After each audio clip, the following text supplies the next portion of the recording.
Alhamdulillahirabbil alamin wassalatu wassalamu ala asyrafil anbiya'i wal mursalin wa ala alihi wa sahbihi ajma'in. Rabbi shrah li sadri wa yassir li amri wahlul 'uqdatam min lisani yafqahu qawli. Rabbi yassir wa la tu'assir. Rabbi yassir wa la tu'assir. Rabbi yassir wa la tu'assir. Rabbi tamim bi khair ya karim. Assalamualaikum warahmatullahi ta'ala wabarakatuh. Salam sejahtera, apa khabar semua? Kita bertemu dalam live malam ni. Alhamdulillah kan. Hari ni hari Jumaat, malam Sabtu. Kita dapat bertemu secara live kan. Tapi malam ni tak ada tajuk yang spesifik. Cuma kita nak reflect balik lah sepanjang-panjang kita Ramadan. Apa yang kita dah dapat dari aspek kesihatan, bagaimana sebenarnya Ramadan ni membantu kita untuk mendapat kesihatan yang lebih baik. Adakah kita punya kesihatan kita rasakan lebih baik kan? Adakah kita rasakan kita semakin sihat kan? Ada semua lain yang kita nak bincang-bincang sembang-sembang malam ni lah kan? Apa cerita ni malam ni kan? Mungkin tak lama lah, kita buat sekejap je kan? Sambil-sambil minum-minum ni bismillah. Malam ni saya minum air special ya, air bumca. Bumca kurma letak lemon. Ada lagi saya letak tau. Saya letak ni. Ni. Ni dia. Ni adalah satu produk yang bagus juga lah kan. Ini sebenarnya lah saya letak bayi ni kan. Dan 2-3 titik lah. Ni tu. Kat sini. Ialah sebenarnya multi mineral lah kan. Mineral atau electrolyte yang mengandungi magnesium dan banyak lagi lah, selenium, zinc dan sebagainya, yang mana penting untuk kesihatan kita. Kadang-kadang kita ni ambil tak indah tentang kesihatan, kita rasakan garam satu musuh kesihatan lah. Sebab banyak benda yang kita selalu ada masalah mitos, salah faham lah kan. Macam contoh ni lah, macam ni contoh ni selalu salah faham ni. Orang ingat orang gastrik tak boleh minum lemon ataupun air masam. Itu salah sebenarnya. Lepas tu kita nak sedap pula rasa dia kan. Minum lagi lah. Okey, jangan lupa letak stevia. Tak stevia. Stevia ni sedap. Tak boleh makan masam-masam ni, bosan kan. Penting kita nak betulkan salah faham. Yang mana kita selama ni salah faham, kita sangkakan makan benda masam tak boleh untuk orang gastrik. Orang gastrik tak boleh makan cuka apple. Bila saya cakap dia suruh minum cuka, orang gastrik boleh makan ke? Orang GERD boleh makan ke? Selalu soalan keluar tak?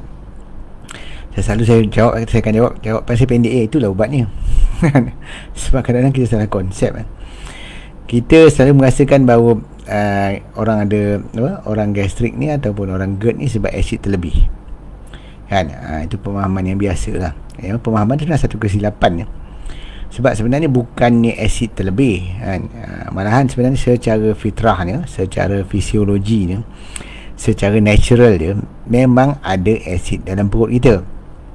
Memang Allah jadikan asid dalam perut kita. Nama asid ialah hydrochloric acid yang mana pH dia kan antara 1 ke 2. Bayangkan tu kan, 1 atau 2. Maknanya dia yang paling kuat lah kan.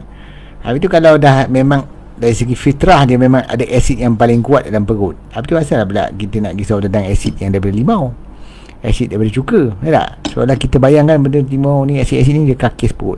Ada yang cakap tu tak menipiskan perut lah, tak menipiskan usus lah. Ini semua salah faham yang teruk yang berlaku dalam masyarakat lah kan. Sebab by nature Allah dah jadikan memang asid dalam perut tu paling kuat. Jadi kalau kita dapat keluarkan asid dalam perut kita ni, kita letak kat besi tu pun boleh larut. Punya dah kuat asid tu kan, pH 1 dengan 2 tu kan. Kenapa perut kita tak larut sedangkan ada asid dalam perut kita? Sebab perut kita Allah jadikan satu dinding lendir lah, mucous membrane dia, yang mana lendir tu sebenarnya protect kita punya dinding perut daripada kesan hakisan oleh asid. Dan asid yang dalam perut kita memang kuat kan, memang naturally kuat. So yang kita duk minum limau ni berapa pH dia? Sebab tu nak ukur kekuatan asid kita berdasarkan paras pH. Kalau pH dia 1 dan 2 itu yang paling kuat. So kalau air limau ni kurang 5, 4.5 paling kuat kan. Kalau cukai pun mungkin 4.5 gitu je. yang sangat-sangat tak kuat lah kan. Tak kuat pun sebenarnya. Jadi kalau perut kita boleh tahan asid sekuat 1 dan 2 pH je, apa masalah dia 4.5. Itu yang nak kena faham. Jadi itu yang nak salah faham yang perlu dibetulkan kan. Sebab GERD ataupun nama penuh dia apa, gastroesophageal reflux disorder. Jadi isu dia ialah reflux. Gastro tu maksud dia perut, esophageal tu maksud dia saluran makanan atas tu, yang daripada mulut kita sampai ke perut ni, yang lalu kat tekak lalu turun kan. Itu dia panggil esophagus. So gastroesophagus adalah antara junction atau antara sempadan antara esophagus dengan kita punya perut ni. Ada satu pencerut yang menghalang makanan yang dihadamkan, termasuk juga asid tadi, naik ke atas. So orang yang mengalami GERD sebenarnya mengalami reflux. Maksud reflux adalah benda tu terpecik ke atas, dia terpecik ke atas. Jadi reflux ni berlaku apabila pencerut tu longgar. Nampak, ini benda fizikal tau. Ini bukan soal asid dalam perut tu. Jadi berlaku kelonggaran ataupun longgar lah pencerut tu. Bila longgar, dia macam kita bayangkan satu botol macam ni kan. Macam botol ni tutup dia longgar. Kalau tutup dia longgar, kita goncang, dia terpucik macam tu, lebih kurang kan. Jadi orang yang ada masalah GERD sebenarnya itu yang berlaku. Disebabkan pencerut tu jadi longgar, dia terpercik. Kata dia rasa pedih lah. Pedih tu rasa dekat bahagian ulu hati, sebab dia panggil pedih ulu hati. Ataupun cakap perubatan ni epigastric pain kan. Itu yang kadang-kadang dia orang confuse. Sebab pedih ulu hati banyak benda, boleh jadi juga masalah jantung, boleh jadi juga. Dan bila kena tu dia debar-debar, takut berdebar-debar, campur dengan debar-debar, campur dia ingat dah kena serangan jantung. Itu antara tanda kesilapan, tapi sebenarnya GERD je. Itu yang nak difahamkan ya kan. Jadi kalau kita faham punca dia disebabkan masalah asid lemah. Bila asid lemah, pencerut tu longgar, maka terpercik asid ke atas.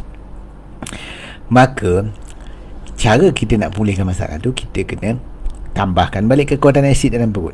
Bila kita minum contohnya air limau, air bumca, air cukai apple kan, dia akan menambahkan balik kekuatan asid dalam perut. Dan bila pH tu naik, maka pencerut akan makin ketat balik. Bila dia ketat, maka masalah GERD tu akan hilang. Itu sebenarnya. Jadi banyak sebenarnya pengalaman saya merawat pesakit pun, bila saya start suruh dia orang makan minum cukai apple, start suruh dia orang minum air limau ke air lemon ke semuanya, dia punya GERD tu hilang. Dia pun kata dah lama saya makan macam-macam ubat kan. Masalah ni bila pergi mana-mana buat rawatan di mana-mana klinik ke apa, doktor akan bagi ubat antacid kan, macam ubat-ubat yang orang panggil ubat kapur lah, macam-macam nama, tak nak sebut nama lah, macam-macam ubat kapur. Dan juga dia akan bagi ubat-ubat untuk mengurangkan asid. Jadi masalah ni asid adalah perut lemah, dikurangkan lagilah bertambah longgar dia punya pencerut tu. Itu jadi masalah dia, sebab tu tak pernah selesai. Dia akan relief sekejap aja. Tapi yang lebih teruk, ada gastrik GERD, dia salahkan berpuasa.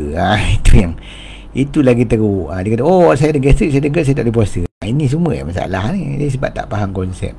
Sedangkan bila kita berpuasa, sebenarnya kita akan membantu pemulihan masalah tu. Mana orang yang ada GERD and gastritis ada khususnya lah, dia orang sepatutnya berpuasa. Sebab berpuasa boleh membantu menyelesaikan masalah tu. Nampak tak? Kan lebih jelas. Dan siapa sebenarnya orang yang ada masalah gastrik yang tak boleh puasa? Ialah orang yang ada masalah gastric ulcer. Itu different Mana berlaku ulcer sebab ada kudis di dalam perut. Yang mana bila dia berlapar, bila kudis dia terdedah pada asid, dia boleh masuk. Itu menyebabkan pedih. Gastric ulcer ni teruk lah. Itu je. Tapi kalau setakat pedih-pedih sikit, gastritis ataupun masalah GERD ni, tak ada masalah nak puasa sebenarnya. Malah puasa tu boleh membantu pemulihan. Itu yang nak difahami kan. Sebab tu jangan kita salah konsep. Sekarang persoalan ni, apa yang menyebabkan asid perut jadi lemah? Berdasarkan kajian, punca asid perut lemah ialah makanan proses kan. Makanan proses yang tinggi gula, tepung gandum, trans fat. Nampak tak? Ini sebenarnya nak difaham. Jadi itulah punca. Sebab apa? Sebab dia mengganggu penghasilan asid perut. Itu yang kena faham. Jadi makanan-makanan proses mengganggu penghasilan asid perut. Itu jadi dia kan. Dan orang ada masalah, satu lagi masalah, dia panggil sebagai leaky gut syndrome. Juga akibat kesan dari pengambilan makanan proses tadi, juga mengalami masalah GERD dan tambah lagi ada anxiety. Orang ada anxiety. Anxiety mana berlaku masalah kekurangan bahan dia panggil neurotransmitter ataupun serotonin dalam tubuh. Sebab serotonin dihasilkan 80% dihasilkan oleh usus kita. 80 ke 90, ada setengah cakap 90% lah. Minum sikit. Sebenarnya Ramadan banyak sangat bercakap masa puasa kan, jumpa patient ramai, appointment pula penuh, jadi suara pun habis. Masalahnya hari siang, macam mana saya nak minum? Jadi suara tu jadi kering macam dalam petang dah sangat kering sebab lama sangat bercakap. Itu yang jadi kena serak sikit tu. Okay. Sebab tu saya minum ni, nampak?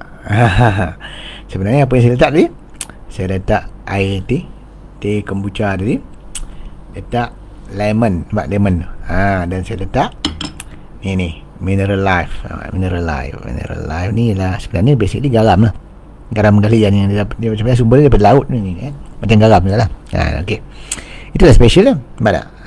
So Mineral Life campur dengan ni, letak stevia. Ini macam ni sedap. Stevia ni, stevia ni.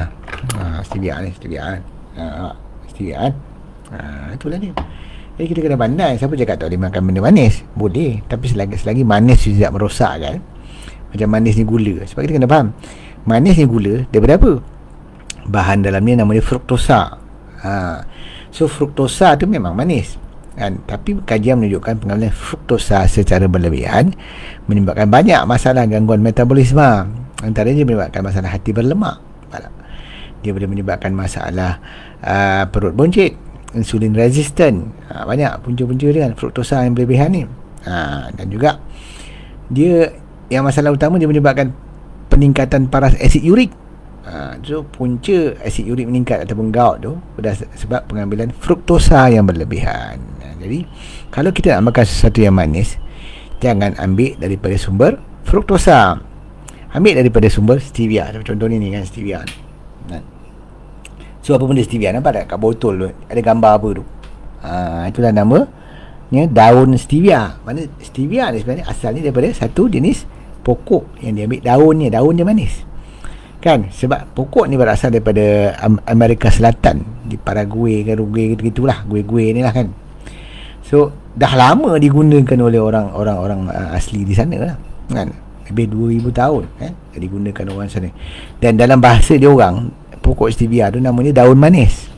Memang daun tu manis pun. Saya pernah tanam tapi baru ni mati, panas sangat, matilah pokok stevia saya dulu. Rimbun daun dia, boleh ambil petik kan, kalau kita letak dalam air dia pun manis. Tu dia sebenarnya, dan dia memang natural lah sebab dia daun. Cuma manisnya stevia ialah daripada bahan yang lain, bukan fruktosa. Manis stevia daripada bahan nama dia steviosides dan ribaudiosides. Sebab tu nama penuh stevia tu ialah stevia ribaudiana. Daripada nama tu lah dia buat nama bahan tu tadi. Jadi itulah sebenarnya konsep dia. Jadi kita kena faham konsep yang sebenar. Bukan dosa manis tu, dosa ni ialah fruktosa. Itu pun kalau berlebihan, sikit-sikit tak apa. Sebab tu saya kata kalau ambil gula sikit tak ada masalah. Sebab fruktosa boleh diproses oleh hati kita. Cuma hati kita susah nak proses kalau terlampau banyak.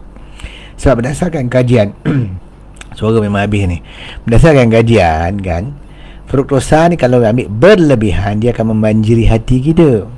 Bila hati kita dibanjiri oleh fruktosa, dia akan mengubah fruktosa tu menjadi lemak. Sebab tu orang banyak sangat makan fruktosa, dia ada masalah hati berlemak. Dan berdasarkan kajian sebenarnya, orang yang ada masalah hati berlemak ni, minum sikit tak? Pergi dekat siang tadi penat cakap, semalam cakap pula. Okey, berdasarkan kajian, penyakit hati berlemak ni tak ada ubat ni. You pergilah mana-mana pun, tak ada ubat yang khusus lah untuk menghilangkan hati berlemak. Cara nak menghilangkan hati berlemak berdasarkan ilmu nutritional medicine, ialah dengan mengamalkan puasa. So kalau kita berpuasa dengan cara yang betul, tapi buka puasa tu kita tak melantak fruktosa, tak masak gula, maksudnya kita tak makan gula banyak sangat, InsyaAllah hati berlemak akan hilang. Dan kaedah kedua untuk menghilangkan hati berlemak ialah dengan pengambilan lemak-lemak sihat. Sebab tu contoh ni, kita makan minyak kelapa dara, kita makan minyak zaitun. Minyak zaitun ni, minyak zaitun, minyak kelapa dara, minyak kelapa sawit merah, habbatus sauda. Ini contoh-contoh minyak sihat lah. Even minyak ikan omega 3 fish oil, Minyak ikan juga ikut kajian boleh menghilangkan masalah hati berlemak secara amalan. Dia bukan sekali makan hilang, tak, dia bukan ubat macam tu kan. Dan ikut kajian terbaru, ada satu lagi suplemen yang bagus untuk menyelesaikan masalah hati berlemak. Yang ini saya jawab dalam saya punya interview semalam. Semalam saya interview oleh Saim Dabi, dia orang dalam rangka nak mempromosikan minyak kelapa sawit kita, yang mana kandungan minyak kelapa sawit kita yang utama, yang sangat berkhasiat dalam tu ialah tocotrienol atau vitamin E dalam dia. Berdasarkan kajian yang ada menunjukkan tocotrienol sebenarnya boleh membantu menyelesaikan masalah hati berlemak yang bukan berpunca daripada minum alkohol atau minum arak. Nampak kelebihannya sangat-sangat bagus sebenarnya kan. Minyak kelapa sawit kita, terutama minyak kelapa sawit merah saya sangat tinggi tocotrienol itu dia. So amalkan minyak-minyak sihat ni kan. Minyak sihat ni juga menghilangkan. Tapi masalah ni kita selalu mendengar nasihat dah, oh you hati berlemak, you makan lemak, habis. Bila orang tak makan lemak, orang nak makan juga, dia makan apa? Dia makan karbohidrat banyak. Lebih-lebih dia pilih karbohidrat proses. Pilih lah karbohidrat yang bergula tinggi, lagilah tak selesai masalah hati berlemak. Sebab hati berlemak, steatosis dia akan daripada asalnya dia panggil steatosis lah, daripada dia naik daripada hepatic steatosis, akhirnya boleh dapat masalah kegagalan hati sepenuhnya, dia panggil cirrhosis. Ini yang jadi masalah tu semua. Itu yang jadi masalah. Sebab tu kita kena faham ilmu yang betul. Sebab tu saya ulang. Kesihatan tu dengan ilmu yang betul. Kalau ilmu kita salah, kita makin tak sihat. Jadi kalau sepanjang kita berpuasa ni, kita rasa diri kita makin tak sihat, makin tak bermaya, makin teruk, kita punya gula teruk, kita tekanan darah, something wrong dengan ilmu kita. Kena kaji balik dekat mana silap dia. Sebab kita ni, kebanyakan masyarakat kita diajar macam-macam ilmu, macam mana nak berpuasa, macam mana nak perkara-perkara yang membatalkan puasa, bila puasa nak start, kita belajar tentang imsak, kita belajar tentang sahur, waktu-waktu subuh, apa yang boleh, apa yang tak boleh, boleh tak korek hidung, boleh tak korek telinga, macam-macam, boleh tak berkumur, macam-macam lah. Ilmu-ilmu semua lengkap, ilmu fiqah tentang puasa. Tapi kita tidak pernah diajar macam mana ilmu buka puasa kan. Jadi masalah bila kita buka puasa, kita hentam mengikut suka, dah lah tengah lapar, kita pun main bedal. Itu konsep, itu yang salah tu. Sebenarnya kita pada lepas ni kita menekankan bagaimana sebenarnya ilmu untuk buka puasa, dan macam mana pula ilmu untuk bersahur. Basically macam mana ilmu nak makan lah kan. Kita duk cerita ilmu tak makan, itu puasa je. Kita kena tahu juga ilmu nak makan macam mana, sebab akan spoil segala puasa kita bila kita buka puasa dengan cara yang salah. Sebab kadang-kadang kita selalu dengar, kita ada ustaz-ustaz pun selalu cakap, kata, oh buka puasa ni sunatnya ambil makanan manis. Kita pun ingat makanan manis tu gula lah, kita pun hentam lah makan kuih manis, air manis, air tak apa-apa kan, tinggi gula lah, macam-macam lah. Kita boleh beli macam-macam jual. Kalau pergi bazar Ramadan, ya Allah, macam-macam air dia, semua tinggi gula kan. Jadi itu masalah dia. Jadi kita kena faham bahawa bila buka puasa, jangan bantai gula banyak sangat, sebab dia akan menghilangkan segala manfaat berpuasa kan. Sebenarnya cara yang betul sebenarnya kita boleh mengamalkan stevia. Stevia jauh lebih selamat macam ni, mengamalkan stevia. Sebab saya cakap tadi, stevia daripada bahan asli, nama dia pokok stevia, ataupun nama saintifik pokok dia lah Stevia ribaudiana. Itu dia sebenarnya kan. Jadi dua bahan yang ada dalam stevia tu, nama dia stevioside dan ribaudiocytes. Minum sikit. Jadi itulah kaedah. Kalau kita nak berhenti gula, kita boleh gunakan stevia. Kita boleh juga gunakan madu kan. Madu pun okey juga. Kalau tengok sepanjang Ramadan ni, saya ada keluarkan menu-menu inspirasi menu sihat Ramadan, Dr. Norman kan. Hari ni hari yang ke-20. Dah 20 menu saya keluarkan. Kalau tengok bila saya keluarkan menu-menu tentang kek kan, saya menggunakan erythritol kan. Kenapa saya gunakan erythritol, tak menggunakan stevia? Sebab erythritol ni dari segi struktur dia macam gula pasir, tapi dia tidak dia sangat rendah glycemic index lah kan. Dia sangat rendah dan dia hampir tak ada kalori, sangat-sangat rendah. Ada sikit kalori lah, tapi sangat-sangat rendah lah. Dia tak macam gula lah, tapi tekstur dia sama. Jadi kalau kita nak buat kuih, kita nak tekstur macam kita buat kek keto kan. Tengoklah video saya kan, saya buat kek keto, tekstur dia macam kek biasa. Dia nak dapat tekstur tu, kita perlukan bahan macam erythritol. Itu dia konsep dia. Boleh combine, ada juga sebenarnya stevia dalam bentuk kristal, tapi dicampur dengan erythritol juga, sama je kita dia kan. Jadi kita boleh gunakan erythritol lah. Itu konsep dia. Jadi kita masih kadang-kadang kita nak buat kaedah pemakanan yang hampir paling dekat dengan kebiasaan. Sebab tu saya tunjuk kaedah-kaedah masak tu. Macam mana nak masak masak lemak cili api kan, masak kari, masak asam pedas tu kan. Kan, insya-Allah kalau ada rezeki saya sambung lagi buat raya pula. Kita tengok macam mana kaedah-kaedah menggunakan minyak zaitun dan sebagainya, insya-Allah ada rezeki kita boleh buat. Jadi sebenarnya itu kita nak faham. Kita nak faham balik macam mana nak betulkan pemakanan. So dalam puasa ni, nak buka puasa, of course mulakan dengan makan buah. Bagus makan buah. Dan buah yang paling disarankan oleh Rasulullah ialah buah kurma. Makanlah buah kurma kan, makan buah kurma. Kalau ikut ada setengah saya dengar ustaz dia cakap, masa buka elok makan rotab ataupun kurma basah. Bila sahur makan kurma kering. Macam tu lah, terpulang lah kalau nak ikut tu lah. Ataupun apa yang kurma dia bedal lah, tak kisah. Sebab dia nak kita ada bunca kurma lagi di mana kan. Kita suara habis, minum sikit. Besok nak jumpa lagi patient dengan Mai. Habis suara aku kan. Bulan puasa je masalah, sebab tak boleh nak minum. Sebab kebiasaan ni kalau saya jumpa patient, saya akan saya minum. Dia tak adalah suara tu hilang. Kalau ni bulan puasa, takkan nak minum. Habislah puasa aku.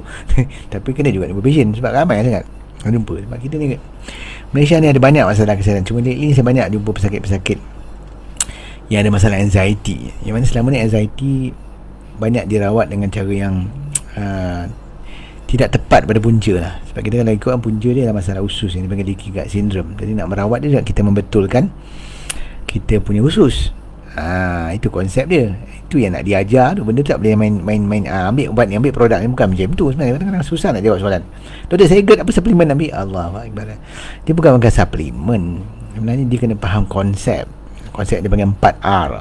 Kalau konsep dia panggil 4R: remove, replace, repair and re-inoculate. Tu 4R dia. Apa konsep dia, itu kena belajar.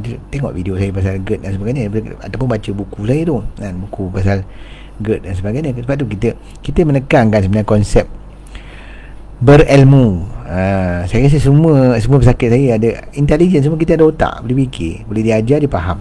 Of course saya gunakan bahasa-bahasa mudah lah bila saya explain kan. Itu konsep dia. Jadi orang faham. Bila dia faham penyakit dia faham punca dia, kita boleh faham macam mana kaedah nak merawat dengan pemakanan kita. Sebab pemakanan tu apa yang kita masak kat dapur rumah kita. Sebenarnya kita boleh predict seseorang punya jangkaan dia lah, penyakit yang dia akan hadapi kalau buka peti ais rumah dia. Kalau buka dia peti ais, tengok apa dia dalam tu, boleh agak lah dia akan dapat penyakit apa tak lama lagi kan. Lagi 5 tahun 10 tahun kena jaga cakap apa yang dia letak dalam peti ais pun kau boleh tahu kan. Tapi kalau dalam peti ais ada buah-buahan kan, ada teh kombucha, ada cukai apple ke, ada sayur-sayuran, ada makanan-makanan asli segar, ada ikan, sayur, daging dan sebagainya, insya-Allah dia akan dapat kesihatan yang baik. Itu yang kita faham. Okey. Soalan, macam mana nak banyakkan darah merah 0.9? Sebenarnya darah merah ialah atau hemoglobin dalam darah merah tu, dia dibuat menggunakan zat besi ya. Tapi kalau kita ambil zat besi secara terus, masalah zat besi ni, dia penyerapan dia masih tidak ada masalah. Dia memerlukan banyak benda-benda lain lah. Antara benda yang sebenarnya yang penting dalam penyerapan zat besi lah apa yang dalam perut kita. Satu bahan dalam perut kita yang dipanggil sebagai intrinsic factors. Dan intrinsic factors ni akan keluar bila ada cukup asid dalam perut. Sebab tu orang yang ada masalah GERD, orang ada masalah gastrik lah kan, asid perut dia akan lemah. Jadi intrinsic factor dia juga lemah. Jadi berlaku masalah gangguan penyerapan zat besi, menyebabkan dia mengalami masalah anemia atau kurang darah merah ataupun kurang hemoglobin dalam darah merah tu. Jadi salah satu cara untuk kita mempertingkatkan penyerapan zat besi dan memastikan asid perut kita cukup. Sebab tu pengambilan cukai apple, air limau tu penting. Dan jangan kita rosakkan asid dalam perut dengan ambil ubat-ubat yang kurangkan asid tu. Antacid ni mengganggu sebenarnya penyerapan kan. Dan bila berlaku gangguan tu, yang menyebabkan penghasilan hemoglobin dalam sel darah merah kita kurang. Just kata. Dan apa pula sumber makanan-makanan yang tinggi dengan zat besi yang lebih mudah diserap oleh tubuh? Kalau ikut sumber makanan yang terbaik di dalam di dalam makanan kita yang paling tinggi zat besi dan juga asid folik dan sebagainya, folik dalam bentuk natural ialah daging merah. Sebab kan daging tu bagus Kan? Ni masalah ni kan. Ada ramai adalah mitos jangan makan daging lah, makan daging kolesterol lah, makan daging sakit jantung lah, makan daging kanser. Banyak merepek ni mitos. Banyak sebenarnya penghujahan di belakang tu. Sebenarnya makan daging tidak menyebabkan kanser. Yang penyebab kanser adalah daging proses. Dia kena clear benda ni apa. Jangan main hentam lamsam macam tu, tak boleh. Sedangkan daging tu sangat berkhasiat. Kalau daging tu tak berkhasiat, kenapa Nabi-Nabi kita makan? Kena ingat Nabi kita dapat wahyu daripada Allah Subhanahu Wa Taala. Dia fikir, adakah Allah tak sayang kita? Kita semua Allah tu Ar-Rahmanir Rahim. Baca Fatihah setiap kali semayang lah. Kan? Alhamdulillahirabbil alamin. Ar-Rahmanir Rahim. Allah tu Maha Pengasih lagi Maha Penyayang. Dia sayang kat kita. Takkanlah dia nak wahyukan benda-benda yang membahayakan kita. Dalam Al-Quran suruh kita makan daging. Kan? Even ibadah kita selepas raya ni, so ya, Korban tu suruh orang makan daging. Kenapa sampai disuruh makan daging? Sebab dalam daging tu banyak khasiat yang penting untuk kesihatan manusia. Antaranya zat besi yang saya sebut tadi. Di samping vitamin-vitamin lain, B12 dan sebagainya. B12 juga penting untuk penghasilan sel-sel darah merah. Sebab tu kalau ada masalah anemia, macam hemoglobin darah merah rendah, banyakkan makan daging. Ni bila nak makan daging dah takut pula kolesterol. Itu lagi satu karut yang mitos yang disebar-sebar selama ni. Kita takutkan kolesterol. Orang takutkan kolesterol ni macam orang takut hantu je. Tak penting. Tak payah dia takut hantu kan. Tak boleh hidup kalau orang takut hantu ni kan. Masalah dia. Memang daging ada kolesterol. Memang telur ada kolesterol. Dan berdasarkan kajian yang ada setakat ni, tidak ada bukti saintifik menunjukkan pengambilan makanan berkolesterol menyebabkan sakit jantung. Nampak tak? Sebab tu kalau kita nak berhujah, hujah berdasarkan kajian. Saya dah tulis e-book tentang perkara ni kan. Kalau dapatkan e-book boleh dapatkan. Kalau nak e-book lah, InsyaAllah kita akan print lah. Sabarlah sikit. Nak print bukan mudah. Satu nak editing ni ambil masa berbulan-bulan juga. Lepas tu nak letak gambar yang sesuai dan sebagainya. Nak susun pula buku tu ambil masa. Bukan mudah tu kan. Buku saya ada 38 banyak dalam e-book lah. Sebab e-book lebih mudah. Tapi kalau nak print tu dia ada banyak benda-benda yang saya kena tengok lagi lah. Jadi insyaAllah lah satu persatu. Sebab yang terdekat insyaAllah dalam masa sebulan 2 ni saya pun tengah finalize ni punya editing. Ialah menerbitkan buku minyak zaitun. InsyaAllah. InsyaAllah. Sebab tu kalau nak banyak persoalan tentang minyak zaitun perlu betulkan balik dia. Antara persoalan sama ada minyak zaitun boleh dipanaskan atau tak. Sebenarnya kalau kita tengok secara umum lah, semua kajian-kajian yang mengkaji tentang kelebihan minyak zaitun ialah kajian yang mengkaji kelebihan Mediterranean diet. Faham tak? Jadi Mediterranean diet ni tentang apa? Ialah cara masakan orang di Mediterranean. Dan orang di Mediterranean masak menggunakan minyak zaitun. Maksudnya minyak zaitun dimasak di Mediterranean. Cuma di Malaysia ni sebab kita bukan budaya kita masak minyak zaitun, jadi kita jadi macam tu lah. Kita rasa macam mana aku nak makan ala minum. Ada tak orang awal dulu, peringkat awal, orang yang menjual minyak zaitun, bawa minyak zaitun ke Malaysia, tak tahu kaedah nak explain. Lepas tu dengar pula dakyah mengatakan minyak zaitun tak boleh panas.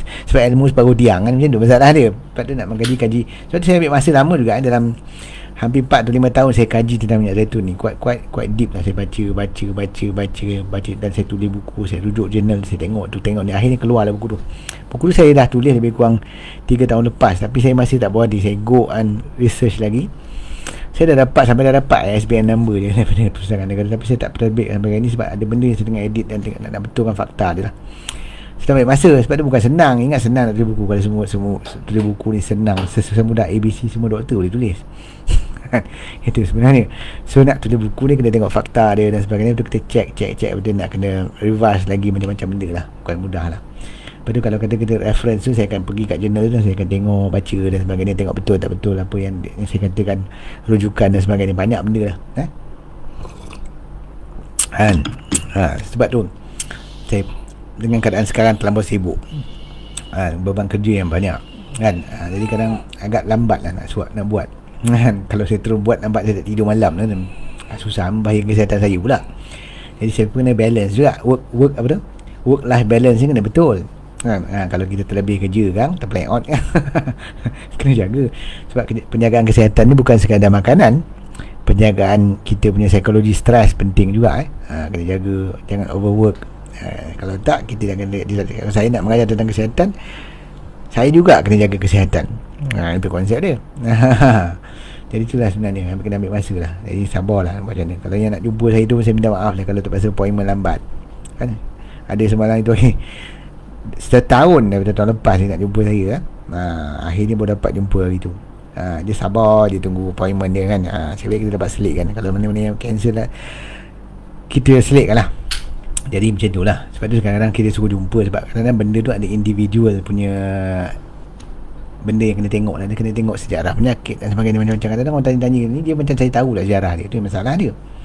Dia cerita jantung dia debar-debar lah, degup tak kata. Saya dekat anxiety, dia kata dia ada pakai pacemaker. Mana saya tahu kan. cerita tak lengkap, mana kita tahu. Itu yang jadi masalah. Kalau jumpa kita boleh tengok tu, kita tahu lah macam mana komen dia. Susah nak komen kadang-kadang. Itu yang kita kena faham. Okey, jadi jangan kita salah konsep. Ni apa soalan ni? Assalamualaikum doktor, benarkah asid capryc itu anti keradangan, antioksidan dan anti kanser? Dari mana sumber ia boleh diperolehi? Asid capryc ni adalah sebahagian daripada MCT. MCT ni ialah medium chain triglyceride. Dia ada 4 jenis. Ada setengah saintis cakap 3 dia, tapi ada setengah saintis cakap 4 lah. So 4 jenis tu ialah capric acid satunya, caproic acid satunya, satu lagi caprylic acid, dan satu lagi ialah lauric acid. Tak? Dia berdasarkan atom karbon-karbon ni lah. 8 karbon 8, karbon 6, karbon 8, karbon 10 dan karbon 12. Yang 12 adalah lauric acid lah. So capric acid lah sebahagian, dia tidak dijual secara berasing. Biasanya capric acid tu dijual sekali dalam bentuk MCT oil, yang mana dia combine 3. Biasanya dia combine 3 je, capric acid, caproic acid dan caprylic acid. Dia tak combine dengan lauric acid kan. Lauric acid kita ada jual asing, separate. Mana dia benda tu? Ada pula tak dekat sini lah. Adalah yang monolaurin tu. So, semuanya bagus. Dan semua MCT oil memang bersifat anti keradangan. So asid capric tu memang anti keradangan. Tapi nak dapat asid capric dia tak ada lah. You belilah MCT oil kan. Produk-produk ni boleh didapati di www.iafia.com. Semua ada kat situ. MCT oil pun ada, VCO pun ada. Itu je. Jadi MCT oil tu lah salah contoh yang bahannya ada capric acid. Ataupun paling senang makan santan. Dalam santan pun ada capric acid. Dalam minyak kelapa dara pun ada capric acid. Itu contoh dia lah. Nampak tak? Macam mana nak mengatasi masalah kejang kaki saban malam seksa rasa ni? Kadang-kadang orang berlaku kejang kaki ni sebab dia kekurangan garam kalian atau mineral dalam tubuh dia. Sebab kadang-kadang saya jumpa orang jadi kejang kaki ni sebab apa? Dia terlampau, dia ada anxiety. Bila dia ada anxiety, setiap kali dia jumpa doktor, blood pressure dia naik kan? Jadi bila menghadap dia doktor, BP tinggi. Jadi doktor bagi ubat darah tinggi. Satu hal. Yang kedua pula, doktor akan nasihat dia jangan makan garam. Betul tak? Darah tinggi tak boleh makan garam. Darah tinggi. Jadi apa dia buat? Dia pun takutlah makan garam. Dia pun tak makan garam. Jadi kekurangan garam, dia pun kalah tawar lah, apa lah kan, dengan nasihat macam tu lah. Jadi mengalami kekurangan garam mineral dalam tubuh tu, kenalah kejang kaki dah. Dia pening, kaki saya kejang. Itu pasal masalah dia bukan masalah high blood pressure. Yang first and foremost, baca dalam buku saya ni, mana boleh dapat tu tolonglah dapatkan, support lah sikit kan. Asyik kan, asyik nak dengar free ni, cubalah support sikit. Terbalik lah buku aku ni. Cuba support beli. Nampak tak yang hipertensi ni? Dalam ni saya ada membahaskan tentang isu garam dan hypertension kan. Sebenarnya orang ada hypertension tak perlu pandang garam kan, tak? Yang kena jaga lah jangan berlebihan ambil garam. Ada beza tu kan, tak? Sebab kalau terlalu kurang garam pun juga menyebabkan hypertension ni tak hilang. Tak? So cara nak balance kita punya tekanan darah ialah mengambil garam secukupnya, sesedap rasa, sekadar-kadar cukup, sedap lah. Janganlah tawar dan jangan terlalu masin. Itu konsep dia. Dan dalam ni ada perbahasan, dia baca lah kan. So kalau kita main dengar saya tak nak tak takut makan garam sebab dia darah tinggi. Ni kadang bukan betul masalah dia bukan darah tinggi, dia anxiety. Bila dia makan ubat darah tinggi, kepala dia pening, balik rumah dia mula pusing macam ni. Dah boleh cakap, doktor saya kena giddiness, saya kena tinnitus, saya kena kesan sampingan benda tu lah. Itu masalah dia. Itu banyak masalah saya ni pengalaman banyak pengalaman saya tengok macam tu. Dan bila saya stop dengan ubat dia, saya tengok BP nya normal je. Bila saya akan suruh dia orang buat, maksud dia kita buat check BP lah, sebab semua orang boleh check BP kan. Check BP, alat check BP tu beli mana Shopee mana jual kan. Check lah BP 3 kali sehari, lepas subuh, lepas asar, lepas isyak, lepas tu tengok kan. Tapi janganlah you interpret pula, bawa lah jumpa doktor, bawa jumpa tengok ni okey tak okey kan. Macam tu konsep dia kan. Kebanyakan masa ni okey je, kat rumah okey. Lepas tu kita try pula berhenti ubat makan, check okey juga, dia tak payahlah makan ubat. Bila makan ubat pening kepala. Itu kaedahnya saya nak test sebenarnya betul tak darah tinggi ataupun dia ada masalah anxiety kan. Bila dah selesai masalah tu, kepala pening dia hilang, krem-krem kaki pun hilang sebab dia berhenti pantang. Sebab tu salah satu suplemen yang saya selalu bagi kalau orang ada masalah krem-krem kaki, saya bagi ni. Mana? Apa tu? Mineral Life. Sebab ingat pergerakan otot kita penting memerlukan garam galian kan. Garam galian tu penting, antaranya sodium dan potasium. Ni ada ramai tanya dengan saya, doktor macam mana nak menurunkan potasium? Saya cakap, kenapa kau nak turunkan potasium? Apa masalah? Sebab dia anggap potasium dia macam racun pula. Ini semua nak dibetulkan balik ni. Faham tak? Jadi ingat, dalam badan kita ada sistem untuk mengawal keseimbangan sodium dan potasium, yang mana Allah menggunakan sistem hormon. Nama hormon dia adalah aldosteron, ataupun nama panjang dia lah mineralocorticoids. Dia dah sejenis hormon daripada kolesterol. Sebab tu kolesterol tu penting. Kolesterol tu penting untuk menyeimbangkan hormon dalam tubuh kita. Kalau rendah sangat, you punya hormon semua tak imbalance, you akan ada masalah. That's why you kena faham. So jangan simply suka nak turunkan sampai 2, sampai ada saya jumpa orang 1.9 pun ada kolesterol dia. Habis haru lah dia punya ni. Semua hormon dia out, memang out betul. Itu nak kena faham. Jangan letakkan kolesterol sebagai benchmark, sebagai musuh kesihatan. Itu salah. Yang jadi masalah sebenarnya, orang yang selalu ada high kolesterol, dia ada high inflammation, dia ada keradangan yang tinggi juga. Sebab punca kolesterol tinggi dan keradangan tinggi lah benda yang sama, makanan proses tadi, yang gula tinggi. Jadi itu yang nak difahami. Faham tak? Jadi kalau kita faham punca dan kita boleh rawat, kita membedal balik-balik nak tanya suplemen apa, tak habis selesai masalah. Saya bukan jual suplemen, cik abang, tuan-puan dan puan-puan. Jangan tanya saya soalan tu, saya malas nak jawab sebab mana ada. Tapi macam mana you faham konsep suplemen tu membantu, ialah macam mana badan kita yang membolehkan masalah tu.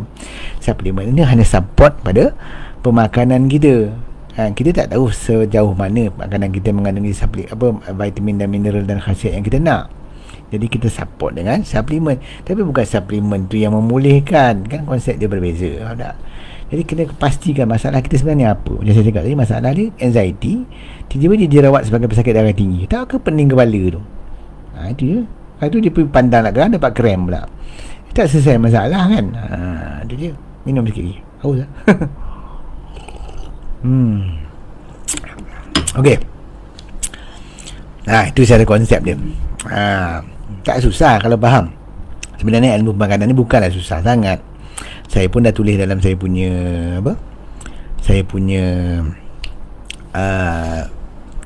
buku-buku saya. Boleh baca lah buku tu kan.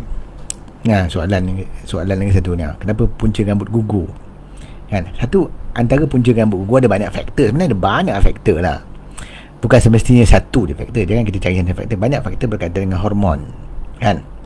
Ada juga faktor berkaitan dengan umur, ada faktor berkaitan dengan genetik atau keturunan. Jadi ni keturunan kepala botak semua, dia botak lah turun bila masa dia umur 30, hilang lah rambut dia. Itulah genetik dia. Macam tu nak buat macam mana. Dan biasanya orang lelaki lah, male pattern baldness kan. Macam saya mungkin depan ni rambut okey lagi, tapi belakang ni nipis lah. Sebab saya ingat arwah ayah saya pun macam tu, rambut dia tu belakang ni nipis. Dan keturunan macam tu nak buat macam mana. Tapi tak adalah saya bangun tidur tengok rambut bersepah kat pantal lah, tak ada macam tu kan. Ini mana okey lah. Sebab orang yang mengalami masalah rendah thyroid pun boleh gugur rambut. Orang yang mengalami masalah rendah estrogen juga, ataupun gangguan estrogen juga boleh mengalami masalah gugur rambut. Nampak tak? Sebenarnya orang perempuan selalu ada masalah gugur rambut sebab dia berlaku gangguan pada hormon estrogen dia dan juga thyroid dia. Dia banyak faktor lah kan. Itu yang kena faham. Jadi kita tengok yang mana. Tak boleh nak cakap secara spesifik, case by case. Yang bertanya setiap lelaki ke perempuan, tengok macam mana lah kan. Itu je. Tapi kalau dah buat semua benda ni kan, tak mau hilang juga, tanam je lah rambut. Kalau tak ada biar je lah kan. Macam Jason Statham handsome juga The Rock tu botak handsome. Dia aku tengok The Rock dengan saya sebaya umur tu. Kan okey kan. Sama-sama 50 tahun. Okey lagi kita sihat, kisahlah rambut banyak pun gugur ke. Tapi kalau ada masalah disebabkan gangguan hormon, nak tahu macam mana gangguan hormon, kita buat cek darah. Pergi klinik, kita cek darah kan. Itu dia. Okey, soalan apa lagi ni? Assalamualaikum dok, tips untuk turunkan asid urik. Ni sebenarnya saya dah bagi banyak kali dah, tapi sebab malam ni kita sembang-sembang Ramadan, kita cerita lah sikit kan. Ada beberapa tips lah. Antara nombor satu sekali, dia kena ingat asid urik ni datang apa. Kan. Ini sebenarnya hasil metabolisme purin. Purin ni datang apa? Dia datang daripada nucleic acid. Nucleic acid ni apa?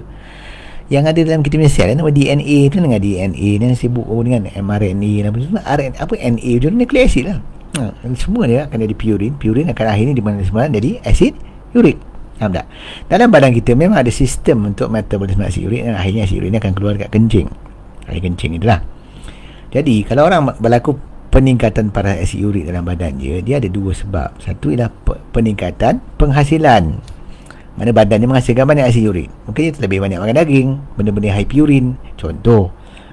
Itu yang orang dulu sibuk ada. Jangan makan daging, jangan makan seafood, jangan makan sebab all this food dia memang high purin. Kan? Jadi bila high purin, dia akan menyebabkan penghasilan asid urik itu meningkat. Itu yang pertama. Yang kedua, punca peningkatan asid urik ialah pengambilan fruktosa yang tinggi. Nampak tak? Banyak makan gula lah saya cakap. Orang banyak makan gula, banyak makanan proses, dia juga mengalami masalah asid urik yang tinggi. Sebab tu kalau nak mengurangkan penghasilan asid urik, dua langkah tadi. First, kawal makanan-makanan yang tinggi purin tadi. Jangan nak melampau sangat makan, sikit-sikit tak apa. Yang kedua, kena berhenti makan gula dan fruktos, secara khususnya macam jus buah-buahan, high fructose corn syrup. Elakkan makanan proses. Benda tu kena buat dulu. Itu dua benda untuk mengurangkan penghasilan. Strategi kedua untuk menurunkan asid urik ialah meningkatkan pengeluaran. Keluarkan daripada kencing kita. Dan kaedah untuk mengeluarkan asid urik berlebihan dalam tubuh ialah dengan mengalkalikan air kencing. Tak? So macam mana kita nak mengalkalikan air kencing kita, menjadikan air kencing kita lebih berat-kali, dia akan tarik lebih banyak asid urik untuk keluar daripada tubuh kita. Kaedah yang pertama ialah pengambilan vitamin C. Itu yang banyak orang tak faham. Ini orang gout dia tak bagi makan vitamin C. Itu yang saya dah post. Tengok dalam post yang sebelum ni, ada kajian menunjukkan pengambilan vitamin C akan menurunkan pasal asid urik, sebab dia akan meningkatkan pengalkalian air kencing. So air kencing akan lebih mudah mengeluarkan asid urik daripada tubuh. Itu satu. Yang kedua lagi, mengalkalikan air kencing adalah dengan cara pengambilan air limau. Macam saya minum malam ni, air lemon. Minum air lemon selalu, nanti asid urik akan keluar. Okay, air limau kasuri pun boleh, air limau nipis pun boleh. Kau nak makan limau purut pun boleh, kau ada ke? Kan? Itu dah pengambilan minuman air cukai apple. Air cukai apple juga mengalkalikan urin. Itu kaedah-kaedah dia. Nampak tak? Itulah konsep dia. Jadi kita faham bahawa kita, dan of course bila ambil benda-benda tu kena minum air banyak. Dan air yang kita minum kenalah air yang bermineral. Dan mineral yang utama dalam mengeluarkan asid urik yang berlebihan ialah magnesium. So ambil minuman-minuman, contohnya macam produk ni, Mineral Life ni kan, dalam ni ada magnesium. Bila kita titik dalam air minuman kita, dia akan bantulah mengeluarkan lebihan asid urik. Asid urik akan turun lah. Faham tak konsep dia? Itu konsep. Saya tak suka cakap ni tak. Saya akan explain kenapa dan kenapa. Itu konsep dia. Macam mana nak hilangkan kebas kaki? First and foremost, kita kena tengok sejarah you apa. You ada diabetes ke? You ada masalah apa? Dia kena tengok secara umum lah. Biasa ni orang kebas kaki ni orang diabetes. Dan punca orang diabetes merasa kebas kaki sebab berlaku kerosakan pada saraf kaki dia. Kan? Kerosakan saraf tu nama dia neuropati. Sebab penyakit tu nama dia diabetic neuropati. Pati tu masa penyakit, neuro tu saraf. Diabetic lah. Ada penyakit kerosakan saraf akibat diabetes. Jadi kalau dia berpunca daripada diabetes, untuk menghilangkan kebas kaki, kita kena pulihkan diabetes tu. Itu konsep dia, nampak tak? Jadi buatlah langkah-langkah pemulihan diabetes. Sebab tu kena baca buku ni, macam mana nak memulihkan diabetes. Diabetes boleh pulih tak? Boleh, tak ada masalah. Tapi banyaklah kerja dia, kenalah buat, kenalah ada ilmu dia. Macam ni kaedah nak memulihkan diabetes. Konsep yang dipanggil sebagai low carbs high fat diet. Dia ada banyak kaedah low carb high fat diet ni. Ada ketogenic, dia ada paleo, dia ada Atkins, dia ada Mediterranean diet, dia ada apa lagi carnivore diet, macam-macam. Tapi semua tu bagi saya ada masalah nak buat, sebab satu tak sesuai dengan budaya kita, satu terlampau strict, ada macam-macam lah. Jadi saya ambil lah, saya dah merujuk sana, merujuk sini, akhirnya saya rujuk Quran. Saya tengok dalam Quran tidak menolak pengambilan biji rin. Sebab tu saya buat satu kaedah yang saya panggil sebagai low carbs high fat diet Melayu. Baca dalam buku ni. Sebab apa saya nak membuat kaedah yang paling dekat dengan budaya kita. Tak perlu nak ubah banyak sangat. Nak buat ketogenik susah, tak boleh makan nasi. Orang Melayu tak makan nasi macam orang Melayu tak makan macam Melayu lah. Kan? Dan namanya Melayu mestilah makan nasi. Sebab tu saya cari jalan macam mana nak makan nasi tapi tidak menyebabkan masalah. Sebab tu kita menurunkan glycemic index nasi tu dengan cara masak nasi dengan minyak. Dan kebetulan saya tengok tradisi orang Melayu memang masak nasi dengan minyak. Macam nasi lemak, kan? Nasi goreng, nasi ayam, contoh. Sebab tu faham konsep mudah. Sebab tu dalam kita nak menjaga kesihatan, kita kena faham asas ilmu tu. Bukan main tanya ni apa produk tu, apa produk. Kita kadang dah terlampau lama sangat, orang semua panggil produk dah tak explain, kan? Bagi hujah tak ada dalil. Kau ikut lah aku. Banyakkan kita taklid. Lepas tu bila ada masalah kesihatan, sebab yang ikutan kita salah, siapa yang tanggung? Kita, kan? Sebab ilmu kesihatan taklah complicated sangat. Ilmu pemakanan ni bukanlah complicated sangat. Senang nak belajar sebenarnya. Dia kena faham je konsep.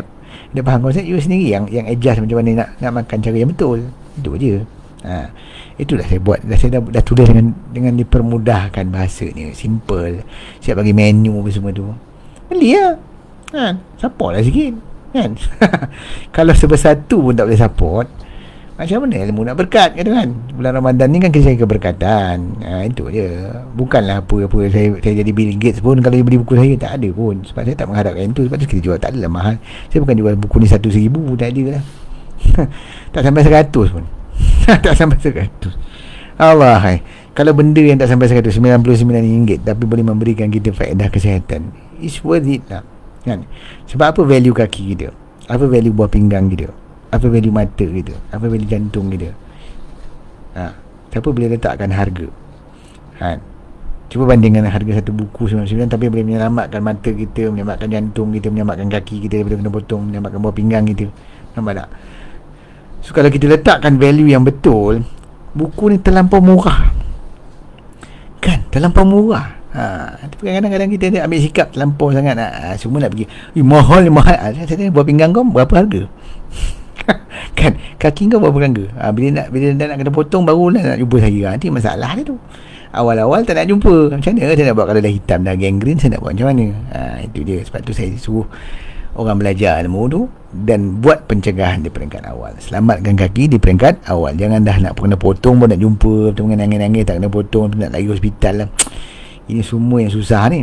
Itu nak kena faham. Itu kaedah dia, kan? InsyaAllah nak beli buku senang, macam-macam. Kontak staff saya ada, dekat Shopee ada, dekat kita punya iAfia ada, kita ada dekat Dr. Taman Marketing ada, banyak lah, kan? InsyaAllah. Yang dah beli InsyaAllah baca, jangan lupa. Lepas tu ajak orang lain baca. Itu lah.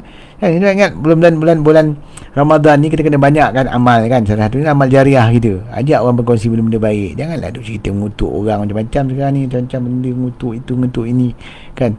Biarlah perbicaraan kat mahkamah tu berjalan. Kita janganlah jadi tukang komen kadang-kadang kita tak tahu. Dah tu yang kita cerita benda yang salah. Nampak tak? Nak minta maaf balik. Nampak? Cuba kita sebarkan benda-benda yang baik, benda-benda yang membantu orang lain, mengajak orang ke arah kesihatan yang lebih baik, mengajak orang ke arah ilmu yang betul, kan? Ajak share benda-benda macam ni lah, kan? Sama-sama ni pun raya-raya ni, kan? Daripada duk bagi benda tak dua arah raya, cuba bagi hadiahnya buku pula kat mak ayah kita, kat pak saudara yang dia sakit ke. Kalau kita sayang dia, apa salah, kan?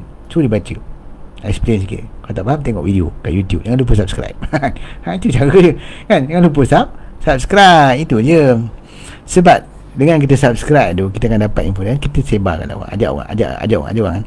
Kan tersebar ni ilmu bermanfaat. Dan setiap amalan kita yang sekecil sebelah zarah ni, Allah akan nilai, terutama bulan Ramadan ni, kan? Kita ni semua mencari malam Lailatul Qadar, kan? Buat amal, bukan hanya setakat kita salat apa semua, menyebarkan ilmu bermanfaat tu juga amalan yang baik. So sama-sama lah kita buat benda yang baik macam tu. Tak perasan dekat 50 minit cakap. Aduh, patutlah macam suara ni, kan? Saya ingat itu je lah kot. Tak payah lama dah, InsyaAllah, kan? Dah 10.30 lah, kan? Semua pun nak tidur lah awal, kan? Nak terlepas lah sahur, bang. Itu je lah. So itu je sembang-sembang sikit sebanyak. kan, harap dapat memberi manfaat lah, insyaAllah kan. Apa-apa yang baik semua daripada Allah SWT, insyaAllah, Masya Allah, Tabarakallah, semua ni daripada keberkahan, la haula wa la quwata illa billah, semua ni daripada Allah. Saya ni hanya menyampaikan saja kan, kan itu kan, dengan ilmu yang sikit tu kan, dapatlah lah sikit-sikit dapat sampaikan pada orang ramai, supaya kita insyaAllah dapat sama-sama bermanfaat. Ingat, faman ya'mal mithqala dzarratin khairan yarah, kan, walaupun sebesar zarah kita berkongsi satu benda kan, insya-Allah Allah akan nilai, insya-Allah lah. Buatlah amalan yang baik sepanjang Ramadan. Dan kena ingat, kalau nak jaga kesihatan kena ada ilmu yang betul, kerana kesihatan tu dengan ilmu yang betul dan amalan yang betul. Insya-Allah kita jumpa dalam live yang akan datang. Saya sudah dengan lafaz yang boleh. Wabillahi taufiq wal hidayah. Wassalamualaikum warahmatullahi taala wabarakatuh. Terima kasih. Jumpa lagi.